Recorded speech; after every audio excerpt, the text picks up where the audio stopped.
और मेरे समाज के लोगों, किसी शायर ने लिखा था कि हालात के कदमों पे कभी कलंदर नहीं गिरता, हालात के कदमों पे कभी कलंदर नहीं गिरता, और टूटे भी सितारा तो कभी जमीन पर नहीं गिरता। हालात के कदमों पे कभी कलंदर नहीं गिरता, टूटे भी सितारा तो कभी जमीन पर नहीं गिरता। और गिरते हैं बड़े शौक से समंदर में दरिया, लेकिन समंदर कभी जाकर के दरिया में नहीं गिरता। आप समंदर हैं, आज आपने दिखा दिया कि आप समंदर हैं। आप विशाल समंदर, अपनी ताकत को पहचानिए, अपनी हिम्मत को पहचानिए, अपने जोश को पहचानिए, अपने जुनून को पहचानिए। और इसी प्रकार यदि आप एक रहे, ये डीएससी समाज आप एक रहा है, तो 2 दिन दूर नहीं कि ये आपका हक आपकी झोली में होगा। और हमें वो मंजर याद है 2008 का, जब देवीदास और हम भूख हड़ताल पे बैठे थे रोहतक में। उस अंदर हुड्डा ने, उस निर्दयी आदमी ने हजारों निहत्थे लोगों पर लाठियां चलवा करके हमारे लोगों को अपाहिज किया था, हमारी माताओं को, हमारी बहनों को लाठियां मार करके अपाहिज किया था।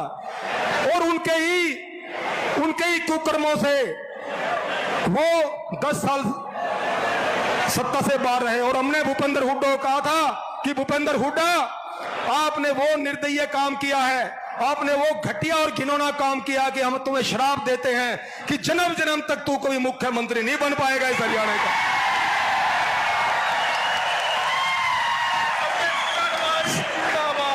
और हम पूरे हरियाणा में हमने चाहे यथ यात्रा के माध्यम से और चाहे अपने पूरे ग्रुपों के माध्यम से हमने अलग जगह रखी है। और मैं एक विनती आपसे, एक पैर पे खड़ा होकर के, एक टांग पे खड़ा होकर आपसे हाथ जोड़ के निवेदन करता हूं, आप एक बार हाथ खड़े कर लें। समाज के लोगों, आपके लिए हमने त्याग बलिदान किया, 18 साल खपा दिए, 6.5 साल जेलों में बिता दी, हरियाणा की 6 जेलें काटी हैं। धरना, जुलूस, प्रदर्शन, आमरण, जेल यात्राएं, पद यात्राएं। एक बार दूर हाथ खड़े कर लो सभी मंच के लोग भी। और ये दर्द बोल रहा है सीने में, कोई राजनीति नहीं है, ये दर्द बोल रहा है।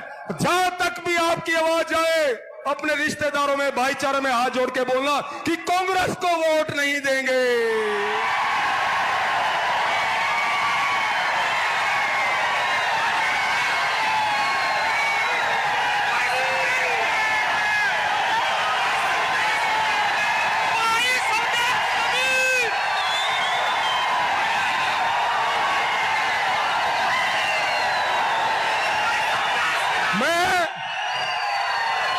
ये सीने का दर्द है समाज के लोगों। जिस कांग्रेस सरकार ने, जिस कांग्रेस पार्टी ने हमारे बच्चों का निवाला हमसे छीन लिया, जिस कांग्रेस पार्टी ने हमारे बच्चों पे की पीठ में खंजर घोंप दिया, उस कांग्रेस को ना कोचने चबाने, और वो ना कोचने केवल आप चबा सकते हो, केवल आप चबा सकते हो।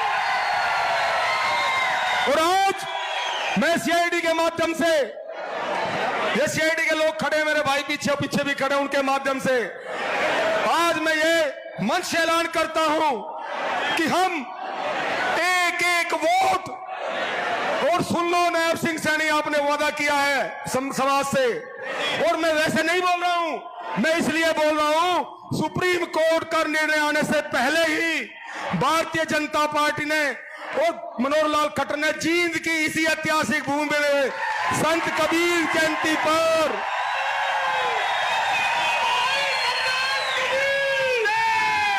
जींद की इसी ऐतिहासिक भूमि पर सुप्रीम कोर्ट के निर्णय आने से पहले ही आपको शिक्षा में करके दिया है। आज आपके बच्चों को जेबीटी में, ओटी में, बीएड में, इंजीनियरिंग में, डॉक्टरी में, पीजी कोर्सेज में एडमिशन मिल रहे हैं। और जिस सरकार ने हमें सुप्रीम कोर्ट के निर्णय आने से पहले ही आधा हक दे दिया, और मुख्यमंत्री से 3 सत्र की वार्ता हमारी हुई है, और मुख्यमंत्री ने, मैं झूठ नहीं बोलता, अगर झूठ बोलूं तो यहीं पे दफन हो जाऊं समाज के लोगों, कोई त्याग और बलिदान और कुर्बानी की है, कभी कुछ नहीं मांगा।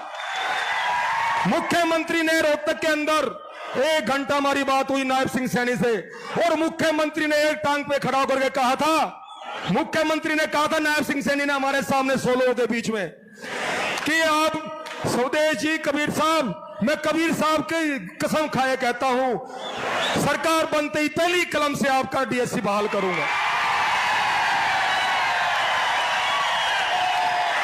मैं इसलिए आपसे हाथ उठा करके आपसे प्रण करवाया कि आप एक एक वोट अब की बार बीजेपी को देंगे। और फिर सुन लो, अगर बीजेपी ने भी फिर हमारे साथ धोखा किया तो फिर बीजेपी का भी नहीं छोड़ेंगे हम, ये भी हम कहना चाहते हैं। तो आज आपने मुझे सुना, मुझे समझा। हे माताओं, हे बहनों, जहां तक आपकी आवाज जाए समाज में अपने रिश्तेदारों को फोन कर दो कि अब की बार वोट बीजेपी को देंगे आप। स्वदेश जी बहुत बहुत धन्यवाद।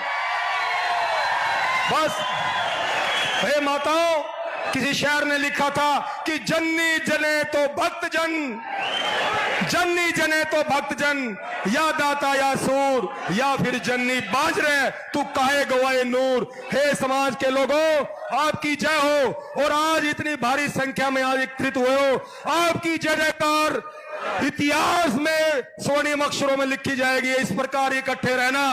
और समाज का कोई भी नेता जब समाज को बुलाता है तो इसी प्रकार आपने इकट्ठे होकर के अपनी एकता का परिचय देना है।